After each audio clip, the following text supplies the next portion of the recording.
Doctor Canelo, como siempre, un placer tenerlo acá en el programa. El doctor Canelo, ya ustedes lo conocen, él es profesor de Derecho Civil y Procesal, constitucionalista, integrante de muchas comisiones en el Congreso en algún momento, y siempre una voz bastante intermedia, digamos, ¿no? En todo lo que tiene que ver el panorama eh, constitucional. Doctor Canelo, muy buenas noches. Muy buenas noches. Gracias, Mercedes. Un gusto estar nuevamente en tu programa.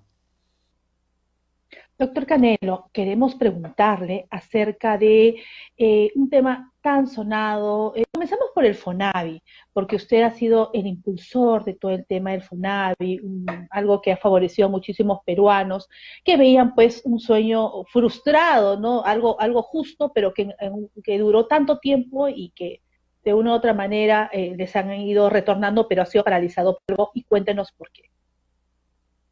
Bien, recordemos que hacia el año 2007 se aprobó, se resolvió en el Tribunal Constitucional que puede hacerse un referéndum en relación a un proyecto de ley en función de la Ley de Participación Ciudadana para aprobar un referéndum.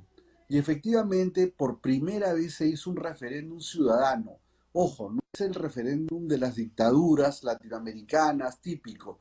Era la primera vez en Latinoamérica que se hacía un referéndum que nace a pedido de la ciudadanía. Y se aprobó pese a las oposiciones políticas de los gobiernos de turno. Entonces, 9,5 millones de peruanos votaron por el sí. ¿Y qué se decidió en esa ley? Que tiene que devolverse los aportes de los ciudadanos que eran descontados de sus remuneraciones o pretexto de hacer viviendas. No se hicieron las viviendas o se hicieron ínfimas y en consecuencia casi 5 millones de peruanos, que era la masa trabajadora de entonces, tenía derecho a que les devuelvan.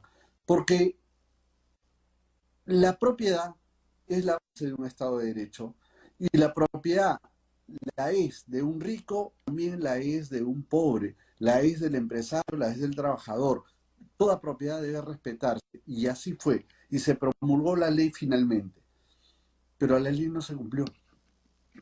Tuvo que pasar el gobierno de Ollanta, quien también mintió y a duras penas entregó migajas sobre pretexto de decir que ya devolvió. Y por ello, la Federación Nacional de Fonaístas del Perú continuó con su lucha. Y el Congreso de la República, este Congreso, en mayo de este año, aprobó la ley 31.173, que hacía una serie de precisiones para garantizar la devolución a que se refería esa ley del referéndum. Pero nuevamente la sorpresa, este gobierno y especialmente el ministro de Economía, Waldo Mendoza, de modo grosero, absurdo, totalmente inconstitucional e ilegal, emite un decreto supremo 090 días después de aprobada esta ley, ley del Congreso, y vía decreto supremo modifican la ley. Cualquier alumno del primer ciclo de Derecho sabe que eso no es posible. Y entonces emiten el decreto supremo 090, donde, entre otras barbaridades, reconfiguran la comisión ad hoc, que es el organismo ejecutor de la devolución, lo lanzan ahora como un proyecto de la PCM y lo que es peor, dicen que esta composición, para que tenga validez en sus decisiones, requiere 5 votos a favor de los 7 miembros. Establece una mayoría calificada que no está en la ley y que solo se le ocurre a este señor ministro de Economía, que además miente cuando dice que la devolución implica 20 veces el Producto Bruto Interno de la República Popular China. Bueno, está mintiendo. Y me hace recordar como aquel presidente peruano que para que no haya referéndum dijo que se iba a incrementar el IGB. La Mechao, Mercedes Arauz, que era la ministra, decía, sí, sí, se va a aumentar el IGB. Mentira, porque además no solamente se debe devolver las sumas líquidas que aportaron y que esta ley del Congreso ha precisado que debe devolverse en base al índice de precios al consumidor más los intereses legales correspondientes, y esta devolución no necesariamente tiene que hacerse en efectivo. Lo más importante es generar un certificado de reconocimiento del aporte. Ese certificado, en mi concepto, va a ser un título valor que puede ser utilizado en un mercado de valores, en un mercado de títulos, y pueda, en todo caso, ser objeto de garantía por créditos o actuaciones financieras que los ciudadanos que aportaron reciban. Entonces, no es cierto que tampoco hay que contar en este momento con todo el dinero en efectivo. Además, por ejemplo, CEPAL tiene 1.000 millones de soles, dineros del FONAVI, el Banco de Materiales, entre otras instituciones públicas, y bueno, si es así, ¿por qué no me dan acciones? No digo para manejar la empresa, porque no tendría mayoría, pero por lo menos acciones nominales que me permitan, en el caso de haber utilidades, que se reporten utilidades cada cierto tiempo. Pero ¿por qué no Que devolver el sería lo dinero? justo, Exacto, ¿por que qué no? sería lo ¿Por qué? justo, porque hubo, como usted lo menciona, una repartija de un dinero que iba netamente destinado y era de los fonavistas, y que cada gobierno lo distribuyó conforme quiso, cuando al fin y al cabo era dinero tenía su titularidad. Entonces, darle quizás un tema nominal en una acción en cualquier empresa pública no le va a afectar, porque no van a ser accionistas mayoritarios, minoritarios, pero al menos algo, y bien lo dice usted, lo indica, algo pequeño se les retornaría y sentirían quizás algo de justicia en medio de del Perú, donde vemos pues que muchas clases sociales o muchas personas sienten pues que, Bueno, que toman de dinero los grandes ajeno de ellos, ¿no? Uno de los grandes males, Mercedes, es la corrupción.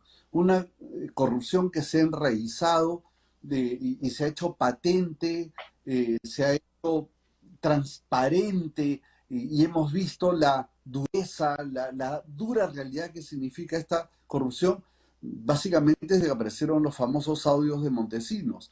Pero a la fecha esto ha ido increciendo, y lo que preocupa es que este gobierno de transición, que debe transparentar sus acciones, también está en lo mismo.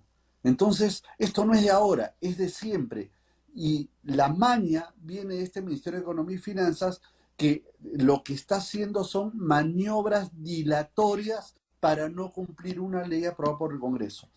¿Qué va a pasar? Lo que va a suceder es que hay un proyecto de ley en estos momentos para dejar sin efecto este famoso decreto 090, que es un hazme reír, porque tú eres abogada y sabes que un decreto supremo no puede modificar una ley. Y esto es burdo, grosero, abusivo, patético. Y el presidente de la República ha intervenido en este decreto supremo. La presidenta del Consejo de Ministros ha intervenido en esta leguleyada. Da vergüenza, y lo digo como profesor, que no han entendido. Y yo digo, no se trata de un tema de ignorancia, ni siquiera de ignorancia supina. Esto es un acto a propósito. Este gobierno también está en la corrupción, porque es corrupción no devolver la plata ajena. Eso se llama robo. Este gobierno también está robando. Qué pena, señor presidente Sagasti, escuchar de un gran constitucionalista, el doctor Raúl Canelo, algo que nosotros los peruanos tanto hablamos diario, en forma diaria, ¿no? Respetemos la Constitución, respetemos los derechos. Todo el mundo dice, todos los que han pasado, todos los partidos políticos, los candidatos, la Constitución, los congresistas, al fin y al cabo son electos también a razón de la Constitución, pero nadie hace nada por devolverle dinero a alguien que aportó para un fin y al fin y al cabo fue dilapidado, despilfarrado, derivado, como lo quieran llamar, para otros temas. Y justamente esos fonavistas, en una gran mayoría, doctor Canelo, y quiero que usted me indique, es gente, digamos que hoy en día ya está cesada, jubilada, y mal cesada y mal jubilada, porque son de la 19.990, de la 2530 ¿no? Congelada ya una ley. Entonces, ¿de qué estamos hablando? Ni siquiera es gente humilde que necesita. Hay una indolencia. Son gente de la tercera edad. De los 5 millones que aportaron, probablemente hoy quedan 2 millones de personas. Y hoy están afectados muchos por la circunstancia económica, por la pandemia, y se hace necesario que el gobierno reaccione. ¿Qué sucede? ¿Por qué seguir robando de esa manera a la gente más necesitada? Y repito, no se trata de un tema ideológico, no se trata de ser de derechas o de izquierdas. Aquí de lo que se trata es de Es lo respetar la justo. base de la propiedad. La propiedad es la del rico y la del pobre y tiene que devolverse. No puede el Estado confiscar esos recursos que le corresponde a la gente que aportó. Doctor Canelo, esperamos una reflexión y que se respete. Aquí en este país la mayoría no respeta nada. Dicen respetar la Constitución y de verdad Hemos que dado todos los patina, la golpean, le dan contra el piso a la Constitución. Y hemos ojo, dado explicamos. Hemos dado todos los pasos democráticos. Acudimos a la ley de participación ciudadana, le pedimos al Congreso que apruebe la ley, no lo aprobó. Fuimos a un referéndum, nos pidieron 2 millones de firmas, lo hicimos. Luego 9,5 millones de peruanos dijeron ya, eso es democracia, eso es respeto a la propiedad. ¿Y dónde está? Esa es la preocupación. Y estamos Entonces, en un Estado democrático. Se dice que es un Estado democrático, que se respetan los derechos, que se respeta la Constitución, pero no se respeta nada. Entonces, ¿en qué quedamos, señores? Por favor, les pedimos, señor presidente Sagasti, bueno, en lo que le queda, el próximo presidente o presidenta que salga, en fin, y quien asume el 28 de julio, bueno, no sé si darán un golpe de Estado al Congreso, es otra historia, también eso es otro pandemonio.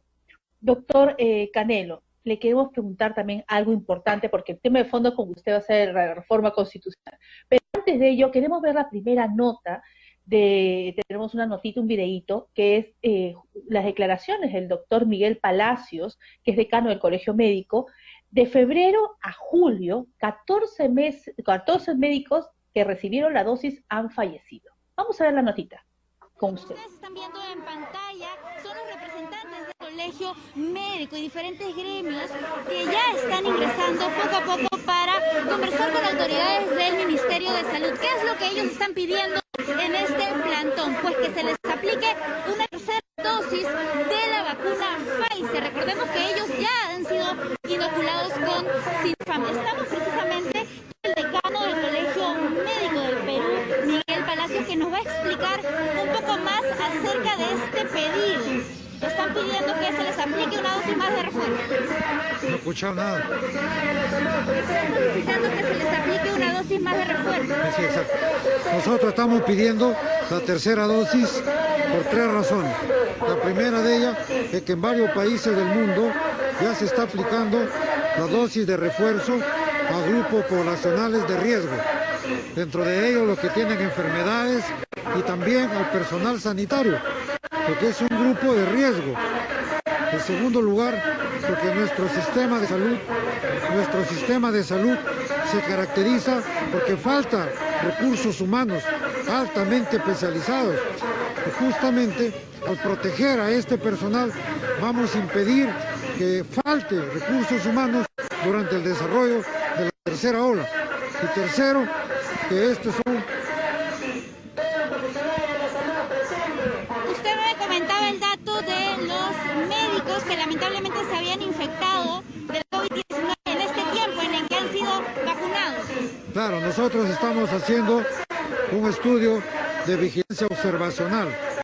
Este estudio, hasta la fecha, datos preliminares que tenemos, nos indican que han habido 161 médicos que desgraciadamente han perdido la vida de febrero a junio de 2021.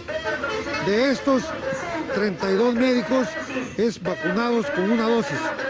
14 médicos han fallecido vacunados con 2 dosis. Y 115 médicos de los que han perdido la vida es que no estaban vacunados. Entonces, hay cifras que ameritan para tomar la decisión de aceptar esta dosis de refuerzo. Ahora, ¿qué les ha dicho el Ministerio de Salud? Ustedes están ingresando por grupos, van a conversar con qué tipo de autoridades. Bueno, están ingresando algunos representantes para conversar con el viceministro. Y nosotros, como colegio médico, nos interesa hablar con el ministro, que es el que decide. De tal manera que desde el 29 de abril que mandamos la primera carta, no tuvimos respuesta. 7 de junio, la segunda carta, sin respuesta. Lo único que sabemos es ya la letanía, que no hay evidencias, que no hay evidencias. De aquí a unos meses, cuando ya hay evidencias y volvamos la mirada atrás, vamos a ver cuántos médicos han perdido la vida por no tomar la decisión política de aceptar esta dosis de refuerzo. Claro, 4 meses, 14 médicos, y el doctor Palacios dice, claro, hasta que se compruebe, ustedes van a esperar que siga falleciendo más médicos que han estado en la primera línea de batalla. Doctor Canelo, usted que es asesor del Colegio Médico, que está en todas, doctor Canelo, díganos, ¿qué es lo que sucede? Es decir, otro derecho constitucional también que no se respeta en nuestro país. Sí, bueno, es una la vida. No sabía que ibas a tocar este tema, pero efectivamente yo soy asesor del Colegio Médico en unos temas que me han encargado. Sí, efectivamente. Vi la notita y como yo sé, doctor, que usted ayuda mucho en diferentes rubros, los fanavistas, al Colegio Médico, siempre esté usted conforme debería actuar un abogado en derecho constitucional, porque ¿qué? Defender los derechos principales, a la vida, a la acción. Eso es lo que debería ser un abogado. Bien, Defender en este causas, caso, doctor. conozco muy bien al doctor Miguel Palacios, le mando un saludo, sé de su seriedad y estamos hablando de un derecho que está consagrado en la Constitución y en el Código Civil. Es el derecho a la vida y el derecho a la salud. Toda persona tiene derecho a ello. Y más aún en los servidores de salud. El reclamo evidentemente es justo. Son médicos, tienen las estadísticas, la información. Es cierto que la Organización Mundial de la Salud todavía está estudiando este tema. Pfizer ha indicado que viene de ser una tercera vacuna justamente en los grupos de riesgo y los médicos están expuestos, ¿no? No solamente los que están con una salud deteriorada, sino los propios médicos que están en primera fila y el reclamo evidentemente es justo. Pero también el ministerio tiene que pensar en que una vez realizados los estudios, porque la Organización Mundial de la Salud está trabajando en ello, Estados Unidos ya ha considerado la tercera dosis para justamente estos grupos que estamos mencionando y tendría que extenderse también a los ciudadanos más adelante, si ese es el caso, ¿cierto? Bien, yo creo que basta ya pues de indolencia. Esto debe ser un llamado de atención al ministro de Salud y nuevamente una invocación al presidente de que se cumplan los derechos fundamentales. El derecho a la vida, el derecho a la salud es un derecho consagrado constitucionalmente. Doctor, y usted lo dice porque usted es un abogado constitucionalista, pero también ha pasado por momentos muy difíciles. Usted es un ejemplo de vida para muchas personas que en ese momento están en UCI a familiares porque pasó tanto tiempo también en una unidad de cuidados intensivos. Y lo dice, pues, lo dice, sabe lo que usted dice porque ve cómo se fajan los médicos y las enfermeras también, porque si no fueran los médicos y las enfermeras, ¿qué hubiese sido de las personas que han podido sobrevivir al COVID, como en el caso de usted? Bien. Doctor Sí, Canelo, ahora vamos al tema de la reforma. Sí, perdón. Sí, dígame. no es lamentable decirlo, ¿no? La salud pública no es la mejor definitivamente y la salud privada es costosa. Los que no tienen recursos no pueden luchar por su vida y a veces siento que tengo un privilegio de estar ahora contigo, ya más recuperado, pero pienso en la pobre gente que no pudo salvarse por un tema de recursos económicos, por la falta de un balón de oxígeno o simplemente pues porque no habían camas UCI. Conozco mucha gente que luego, amigos míos, incluso profesores universitarios, que no pudieron tener acceso a una cama UCI y murieron, ¿no? Entonces, bueno, hay que reflexionar en todo ello. Nosotros ese programa está muy afectado porque un integrante muy importante está en UCI, luchando por su vida. Una persona muy defensora. Siempre hemos hecho programas incluso de ayuda social acá, a diferentes personas, que nosotros ni conocemos, pero mi productora siempre decía hay que ayudar. Como yo le decía hay que ayudar porque nadie sabe que esta pandemia pudo haber tocado el hogar de cada uno y hemos sido benditos los que aún no nos han tocado, pero sí a tomar conciencia, y bien lo dice el doctor Canelo, que debemos siempre abogar y tener empatía con el prójimo. Ayudar a los demás es lo único que queda. Doctor Canelo, ahora sí el tema de fondo, la reforma constitucional. ¿Va o no va? ¿Qué opinión le amerita de todo el tema, doctor Canelo, que estamos pasando en este instante? Yo estimo que es necesario hacer una reforma constitucional, pero no en los temas que los políticos suelen tratar, porque ellos se limitan a temas económicos, incluso hablan de libertad de expresión cuando no les gustan las críticas, o hablan de los monopolios, o finalmente de los recursos naturales y su explotación. Todo eso se puede hacer sin necesidad de una reforma constitucional. O sea, la reforma no necesariamente va por ahí. Podrá hacer algunos ajustes, alguna modificación, pero eso no implica un cambio constitucional total. Donde sí es necesario ahondar son en temas técnicos. Por ejemplo, todos sabemos, y tú como periodista y abogada, conoces la situación polémica que se ha generado a propósito de una medida cautelar de una juez constitucional respecto a la elección de miembros del Tribunal Constitucional. Y claro, el Congreso dice, oye, están invadiendo mis fueros. El Poder Judicial dice, no, acá no hay islas, yo controlo la legalidad y la constitucionalidad y puedo dictar medidas cautelares de acuerdo a la ley y de acuerdo a la Constitución. Pero, ¿qué es lo que está pasando? ¿Quién tiene la razón? Y el problema que nadie analiza es que el origen del problema está en la propia Constitución, que necesita una reforma. ¿Por qué? Y voy a explicarlo. La Constitución del 79, que fue una suerte de copia de la Constitución española del 79, del 78, estableció un mecanismo de control constitucional a través de lo que nosotros llamamos el control concentrado. ¿Qué es esto del control concentrado?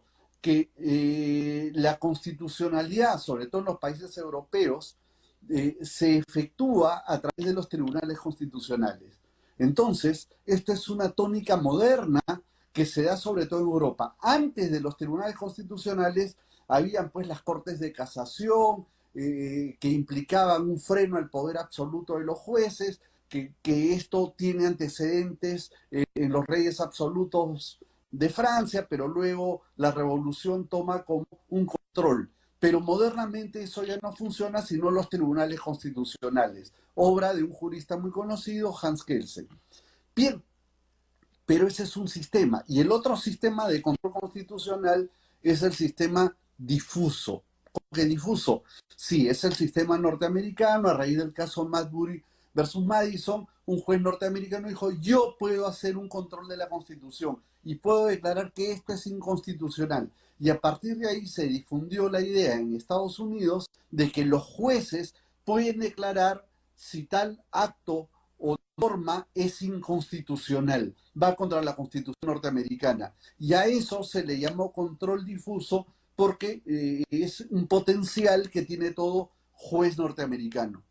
Bien, ¿qué hicimos en el Perú para lograr el control constitucional? Usamos los dos mecanismos que son contradictorios, porque si nosotros le damos la facultad al Poder Judicial para que declare la inconstitucionalidad como en Estados Unidos, bueno, se requiere una tradición jurídica donde los jueces sean impecables. Y a eso voy en el segundo tema que quiero mencionarte. En cambio, en Europa, la tradición es que los jueces no declaran inconstitucionalidad. Los jueces aplican la ley. Mala, pésima, pero es la ley. Y la aplican. Son, como decían los franceses, la boca de la ley. El juez es la boca de la ley.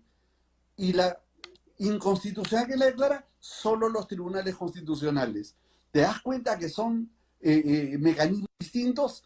Que si los mezclamos generamos el problema que acabamos de observar en el Perú y que es caótico.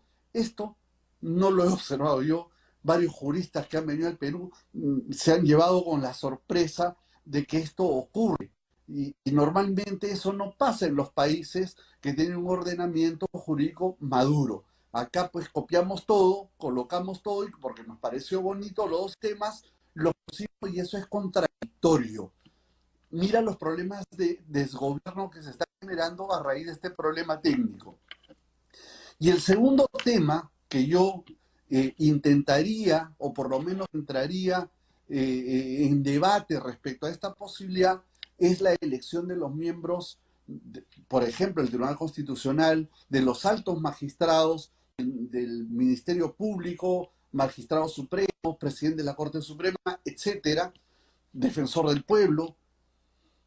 Y yo plantearía que sea a través de un sistema llamado de democracia directa, con intervención ciudadana.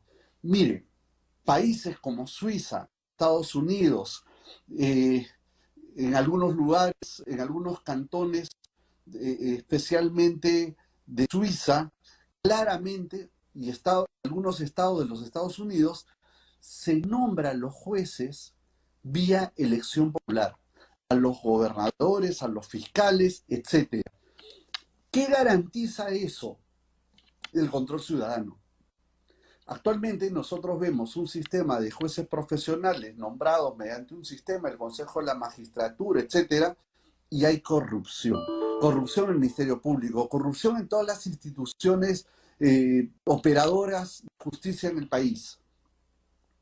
En cambio, en aquellos países donde se ha provocado un nombramiento a través de la elección y donde tiene que ratificarse, por ejemplo en el modelo suizo cada 4 años y luego cada 9 años se ratifica un juez, y entonces, ¿qué sucede? Que los jueces normalmente son ratificados por el voto popular.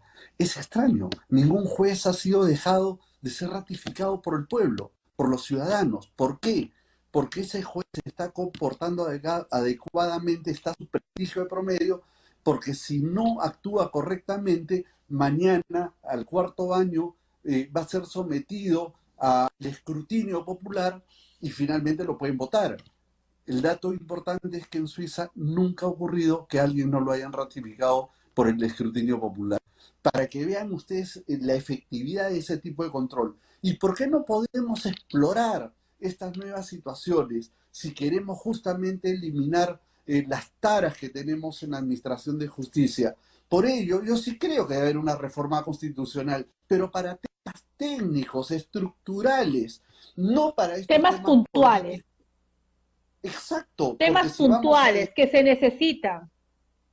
Exacto. Como en el caso, como usted dice, de la justicia. ¿Quién no, que acude al Poder Judicial se siente en estado de indefensión al fin y al cabo? Porque los juicios duran años, por más que ahora simplemente el nuevo Código Procesal Penal, ustedes saben muy bien que eso dura. Y también los abogados también nos sentimos afectados porque dura. Claro, uno dice, no, juicio más largo, gana más. No, no se trata de eso. Cuando uno es coherente, sabe muy bien que debe de ganar su dinero, pero también que no puede alargar tanto el tema. Entonces, los agraviados son, al finalizar, los que interponen las demandas, las denuncias. Entonces se tiene que ya poner un coto a todo, para que avance, para que todo sea más expeditivo. Exacto, tendremos que hacer una profunda reforma en la administración de justicia y evaluar esta proyección que planteó respecto a la posibilidad de elegir a los más importantes magistrados vía el voto popular. Te doy un dato que probablemente muchos colegas no recuerdan. La Constitución establece que los jueces de primera instancia son elegidos popularmente. Esa norma está en la Constitución y nunca se ha cumplido. Se ha cumplido a duras penas con algunos jueces de paz. Y te digo, los jueces de paz funcionan muy adecuadamente, porque son elegidos por la gente de las comunidades, de las provincias, y esa justicia de paz es una justicia más sana que la justicia profesional. Entonces, echemos mano pues a estos ejemplos, a estas circunstancias, y yo creo que sí, hay que hacer una reforma constitucional seria, severa, importante, pero en temas estructurales para mejorar administración de justicia, salud, educación y vivienda, para evitar estos perros muertos de los cuales hablamos, para evitar la tiranía de los políticos y la tiranía de los jueces. ¿Y qué es lo que vivimos? Después nos quejamos, no nos gusta que un juez dicte una medida cautelar, pero si le hemos dado todos los poderes del mundo. Y entonces, ¿para qué está el TC? Bueno, el Tribunal Constitucional está para competir con la función que tienen los jueces, y eso no puede ser. No podemos tener órganos en competencia, sino en coordinación y eficiencia.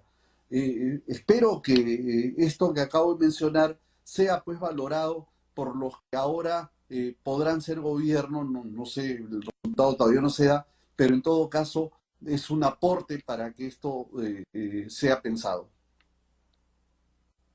Muchísimas gracias, doctor Raúl Canelo, por su tiempo, por esas lecciones que usted nos da de enseñanza, porque este programa no tan solo es dirigido para abogados, sino también por el público general, para que aprenda, para que sepa, para que diga y sobre todo para que tome conciencia que no tan solo es decir cambiemos la Constitución, sino conocer la Constitución para ver si realmente aplica, no aplica, qué se podría dar, porque no somos carneritos, señores, o sea, tenemos que ver, cambiemos la Constitución, sí, pero para temas puntuales, temas específicos, y que no sea un tema solamente político, porque al fin y al cabo cada quien quiere ganar, como en el caso, por ejemplo, este proyecto de ley, y voy ahí, al dictamen presentado por el congresista Valdés, que quiere quitarle la representación al Colegio de Abogados de Lima para el Jurado Nacional de Elecciones, ve cómo hay temas políticos, ¿no?